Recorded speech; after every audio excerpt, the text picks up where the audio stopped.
Dan Illman, Matt Burney are taking a look at the feature race at Santa Anita on Saturday. It is race number 8. It's the Unusual Heat Turf Classic. If you're betting the Santa Anita card from home, hey, our sponsor is DRF Bets. You get a $200 free bet, no deposit required. Where have I heard that before? DRF.com/join, promo code FREEBET09. Let's take a look at this field of Calabreds getting ready to tackle a mile and an eighth on the lawn. The number one's He Will. Class relief for He Will. We were talking about it before we came on. Really no excuses here for He Will from a class standpoint. He's arguably the classiest horse in the race, and he's going to get some pace. If he can't win this race, I don't know which kind of stakes race he's going to win. He's supposed to win this race 2-1. I don't think you're going to get that. I think he's probably going to be closer to even money.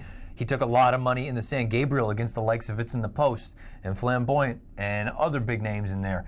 I have to be honest. Not a great ride. I'm not going to sit here and just completely bash it, but this horse is supposed to win this race, and I still don't trust him. It's tough when there's no pace and you're 3-4 wide and then floated to the center of the track in the stretch to make up any ground, and He Will tried hard and punched on in the stretch. The problem is we've always tried to make He Will a graded stakes horse, and he's his own worst enemy from a mechanic standpoint. His lead changes are very awkward, and at times he underperforms, as he did in the Cal Dreamin' Stakes against Calabreds at 9-10, and he lost by a head. So while he's the horse to beat, I could certainly see maybe taking a swing against him because he's going to be a short price. And I guess most folks, if they are going to try to beat He Will naturally gravitate to the 8 Smoky Image, who finished ahead of He Will last time out in the San Gabriel, and he was hustled out of there going a mile and 8, a little bit too far for Smoky Image. He did make the lead. I thought he was really game in the stretch after he was passed. He tried, and I like that about him. I like that he has some ability. The problem is, again, the distance. Mile and an eighth here on Saturday, I don't think it works for him. I think there's other speed signed on here.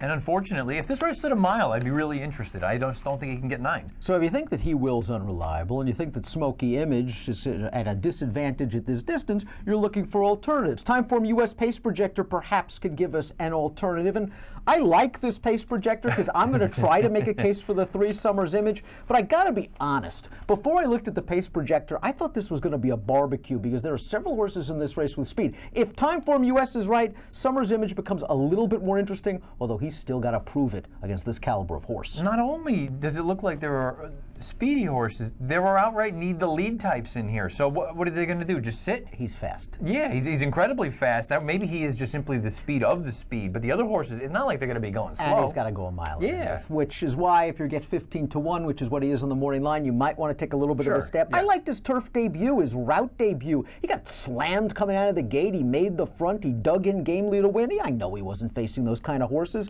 but in his subsequent start, a dirt sprint against some fast older horses, he at least showed some gas braking from the inside post. I think he's the speed of the speed. I think it is a long shot that he's going to win, but I want a long shot in this race. And why not? I mean, okay, even at the worst case scenario, if he doesn't win, can't he hang around and get brave out there? Why not? I don't see any reason why at a giant number anybody should be talking off of this horse. 9 is Tool Fog, who won going down the hill 2 starts back, then tried a mile race. It was his first route appearance. He wasn't embarrassed at 23-1, although he did get a nice breather on the backstretch. What I do like about that race, the 5th place horse came back to win at that level. He did it with a 91 buyer. Yeah, and the 7th place finisher came back and earned an 86 in the next start too. So he faced some good company. I think second off the bench, he takes a step forward. The question is it enough of a step forward to be a real contender? I know you've always liked the 5, Brando the bartender, making his first start off the claim. He's getting blinkers on. I'm not sure what kind of horse Brando the bartender is. I'm not sure it's a mile and an eighth horse. I think he is a turf sprinter.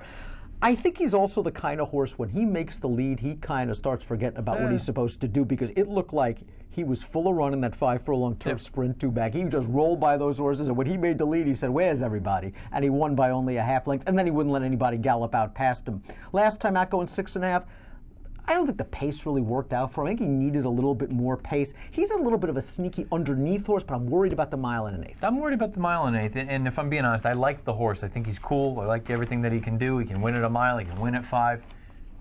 I don't think he's this good.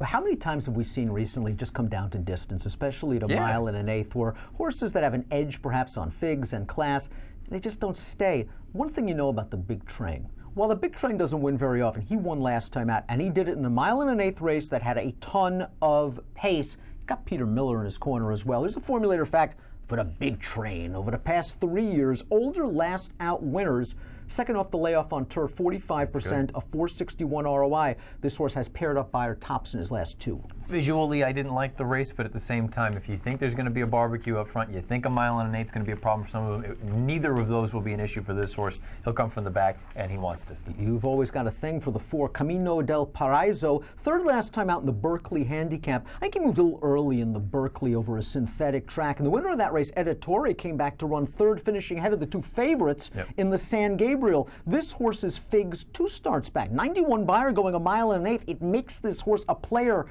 I think he could also be taken from off the pace. Yeah, I think you're going to have to come from a little bit farther out of it. My big problem with him, why I picked him third in here as opposed to second, that run 2 back, he got very, very goofy with the leads down the lane. And I just kind of look at it and say, at a mile and an eighth, are you doing that because you're tired, or are you doing that because you're just a little bit of a goofball? Either way, it doesn't really equate to a positive thing here. Another horse hoping for a big pace is the 2, Accountability, a winner 2 starts back at a mile. He has run well at a mile and an eighth in the past. His second start of the form cycle, the barn doesn't have great numbers with older horses on turf. As you see here, Accountability will be making his first start as a 4-year-old. But again, considering that the horse will probably be in the 20-1 range, you might want to take that with a grain of salt. Light on figs. If you think there's going to be a fast pace, he's going to come with 1 run. Maybe he can make something underneath. Let's take a look at our top selections for the $200,000 Unusual Heat Turf Classic. Tell us about Rye. Well, I think Rye, he's a horse that comes out of that same race that we just talked about with Camino del Paso, 2 starts back. The difference is that was Rye's first start in God knows how many months. This is a horse that he seems like he's a bit of an ouchy sort, but he seems to fire fresh each and every time. I think the mile and an eighth. Look, if He Will is the horse to beat in here, this is the horse I think that is the more logical or most logical alternative. He's going to be a short price. I don't think you're going to get any sort of nice number on him. But I think if you don't trust He Will, like I don't really trust He Will, I think this is the logical alternative. I think you make a very strong case because there is a good chance that he'll run that Super Bowl handicap. A race off of a layoff at a mile and an eighth with a supersonic pace, and he came and he got that horse at 3-1, a decent price considering how well he ran that day. And have I mentioned that Bill Morey's just on fire at Santa Anita? Got his first steak last week with Konaya. Summer's Image is merely a pace stab, hoping that every one of the jockeys is watching this video and is like, oh, I don't want to get caught up in a barbecue. I'm just going to go with Summer's Image. It's a big ask for him. I like what he did in his turf debut. I'm going 3, 8, 5, and 1, but I would have to spread in here. You're going 6, 1, 4, and 8. If you were playing the nice Santa Anita Saturday card from home, here's the deal. You know it, $200 free bet, drf.com/join, promo code FREEBET09, no deposit required. Approximate post time for the Unusual Heat Turf Classic, 3:15 Pacific on Saturday. Best of luck.